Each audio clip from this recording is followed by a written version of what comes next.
अर्जुन ने भगवान से दो प्रश्न किए हैं। पहला प्रश्न है संन्यास किसे कहते हैं, दूसरा प्रश्न है त्याग किसे कहते हैं। हाँ, तो अर्जुन ने दो प्रश्न पूछे हैं, एक तो संन्यास का तत्व क्या है और दूसरा त्याग का तत्व क्या है। और अर्जुन ने इस तरह से पूछा भगवान से कि मिलावट ना होना है, मिलावट ना हो जाए कि संन्यास, कभी संन्यास की बात करते हैं तो उसमें त्याग की बात आ जाती है, कभी त्याग की बात करते हैं तो संन्यास की बात आ जाती है। तो अर्जुन अभी तक बड़े इसमें भ्रमित रहे। इतनी भगवान ने गीता की बातें बताई तो त्याग और संन्यास में जो है स्पष्ट अंतर नहीं समझ पाए। तो यहाँ पर भगवान से अंतिम प्रश्न पूछ रहे हैं। ये गीता में अर्जुन का अंतिम प्रश्न है। और क्या प्रश्न है कि आप संन्यास और त्याग का तत्व अलग अलग बतलाइए। तो अब भगवान जो है संन्यास और त्याग के तत्व को अलग अलग बतला रहे हैं। तो सुनिए, यहाँ पर श्री कृष्ण कह रहे हैं कि काम्य कर्मों के न्यास को ही विद्वान लोग संन्यास कहते हैं। क्या? काम्य कर्मों के न्यास को ही विद्वान लोग संन्यास कहते हैं। हाँ, तो यहाँ पर श्री कृष्ण संन्यास की बात में त्याग शब्द का प्रयोग नहीं कर रहे हैं, क्योंकि अर्जुन ने संन्यास तथा त्याग का तत्व अलग अलग पूछा है ना। तो भगवान कह सकते थे, हैं, भगवान कह सकते थे कि काम्य कर्मों के त्याग को ही विद्वान लोग संन्यास कहते हैं, कह सकते थे, है ना। लेकिन श्री कृष्ण की इस बात से अर्जुन भ्रमित हो जाते कि संन्यास की बात में त्याग शब्द का प्रयोग कैसे हो गया। तो भगवान उत्तर देते हैं तो बड़े सावधानी से उत्तर देते हैं कि अर्जुन को किसी प्रकार का जो है भ्रम ना पैदा हो जाए। तो भगवान ने क्या कहा? काम्य कर्मों के न्यास को ही संन्यास कहते हैं, त्याग नहीं कहा, है ना। है तो वैसे एक प्रकार का त्याग ही, लेकिन भगवान त्याग शब्द का प्रयोग नहीं कर रहे हैं, है ना। इसलिए यहाँ पर श्री कृष्ण संन्यास की बात में त्याग शब्द का प्रयोग ना करके न्यास शब्द का प्रयोग कर रहे हैं। तो यहाँ पर श्री कृष्ण कह रहे हैं कि संन्यास शब्द का निर्माण न्यास शब्द से हुआ है। न्यास शब्द का अर्थ है किसी वस्तु को किसी अन्य व्यक्ति के पास धरोहर रख देना। न्यास का मतलब क्या होता है कि किसी वस्तु को किसी अन्य व्यक्ति के पास धरोहर रख देना। तो अपने परिवार में जो व्यक्ति संन्यास लेता है वो अपने परिवार की पूरी जिम्मेदारी अपने योग्य पुत्र को सौंप देता है। न्यास का मतलब क्या होता है? सौंपना। और सौंपना कैसे सौंपना? किसी जिम्मेदार व्यक्ति को सौंपना, उसको न्यास बोलते हैं, है ना। धरोहर, उसको बोलते हैं धरोहर। तो संन्यास का मतलब क्या हो गया? एक प्रकार से धरोहर के रूप में छोड़ना, है ना। तो जब कोई व्यक्ति संन्यास लेता है परिवार में तो अपने परिवार की पूरी जिम्मेदारी अपने योग्य पुत्र को सौंप देता है, फिर वो अपने परिवार का पालन करने के कर्म से विरक्त हो जाता है ना। यहाँ पर श्री कृष्ण कह रहे हैं कि काम्य कर्मों अर्थात गृहस्थ जीवन का न्यास ही संन्यास कहा जाता है। गृहस्थ जीवन का न्यास ही संन्यास कहा जाता है। भागवत के प्रथम स्कंध के अंतर्गत अध्याय संख्या 15 में वर्णन आता है कि जिस समय श्री कृष्ण इस पृथ्वी का त्याग करके अपने परम धाम चले गए, जिस समय श्री कृष्ण इस पृथ्वी का त्याग करके अपने परम धाम चले गए, उस समय युधिष्ठिर महाराज ने भी संपूर्ण पृथ्वी का स्वामी अपने पौत्र परीक्षित को बना दिया। अब संन्यास लेना है तो कैसे संन्यास लेंगे? अपने पौत्र परीक्षित को संपूर्ण पृथ्वी का स्वामी बना दिया और मथुरा मंडल का स्वामी अनिरुद्ध के पुत्र बैजनाथ को बना दिया। और उसके बाद उन्होंने अपने गृहस्थ जीवन का न्यास कर दिया। किन्होंने? युधिष्ठिर महाराज ने अपने पुत्र के पुत्र परीक्षित महाराज को। उनके पुत्र कौन है? अभिमन्यु।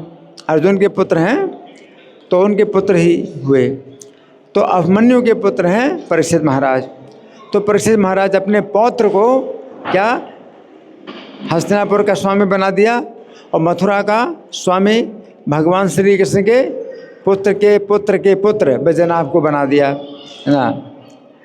तो भागवत 1:15-39 के तात्पर्य में श्रील प्रभुपाद लिखते हैं, महाराज युधिष्ठिर ने महाराज परीक्षित को हस्तिनापुर के राज सिंहासन पर बैठाकर तथा भगवान श्री कृष्ण के प्रपौत्र वज्र को मथुरा का राजा बनाकर संन्यास ग्रहण कर लिया। उन्होंने शासन का भार प्रशिक्षित राजकुमार परीक्षित को सौंप दिया।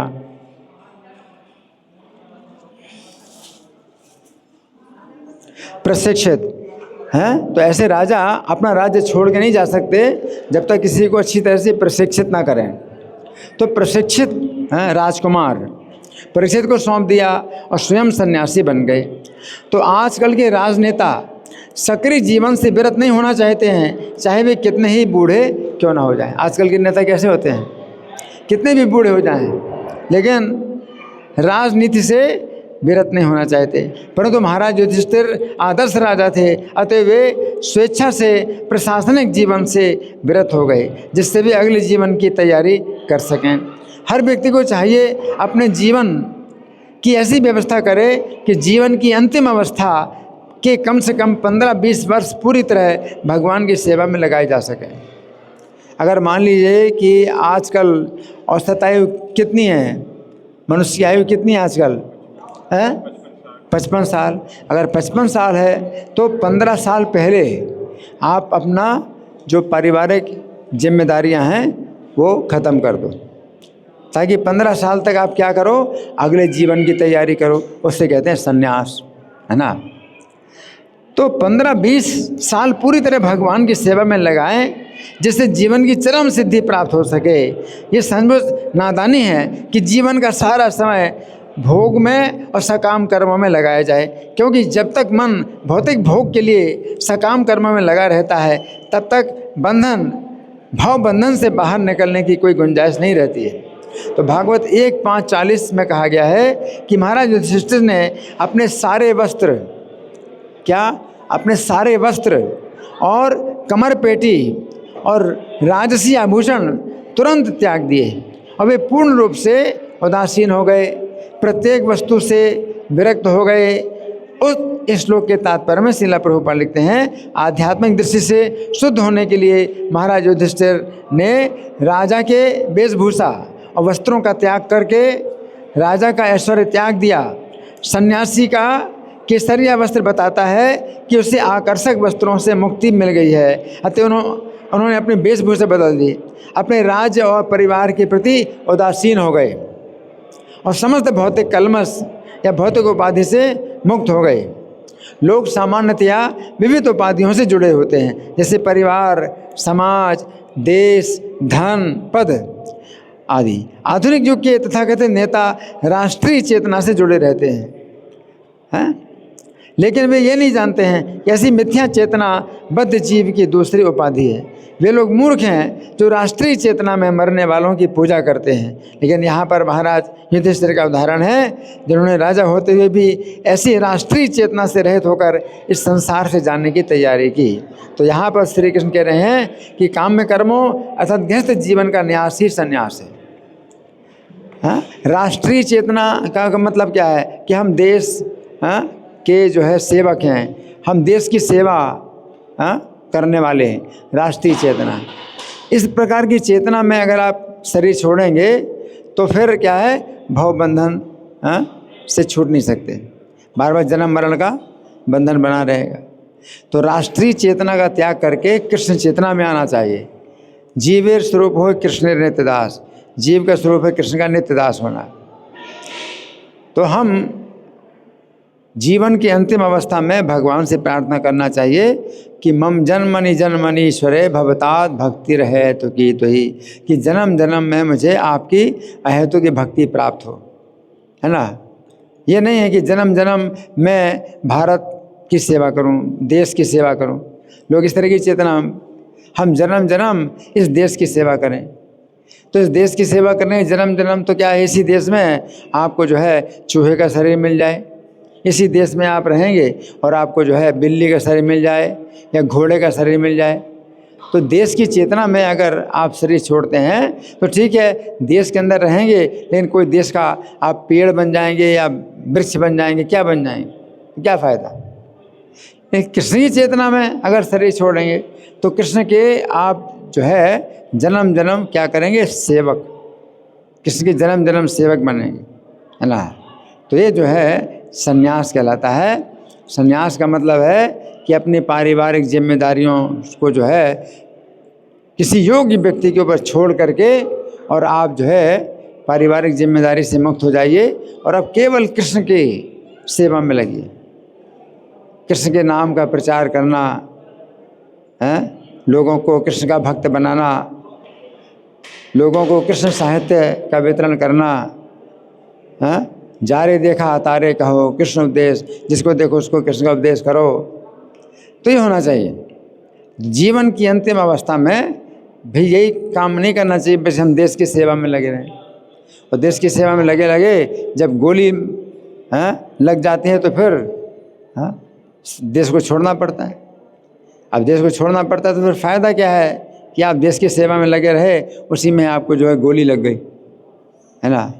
उससे अच्छा है कि आप सब छोड़ करके और कृष्ण की सेवा में लगो। देश की सेवा छोड़ करके कृष्ण की सेवा में, और कृष्ण की अगर सेवा करते हैं तो पूरी सृष्टि की सेवा होती है, केवल देश की सेवा नहीं होती।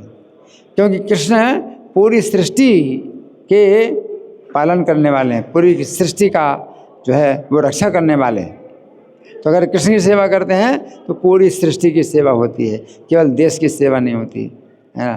तो ये जो है भगवान की गीता में शिक्षा है। धन्यवाद। ग्रंथराज श्रीमद् भगवद गीता की जय, श्रील प्रभुपाद की जय। हरे कृष्ण।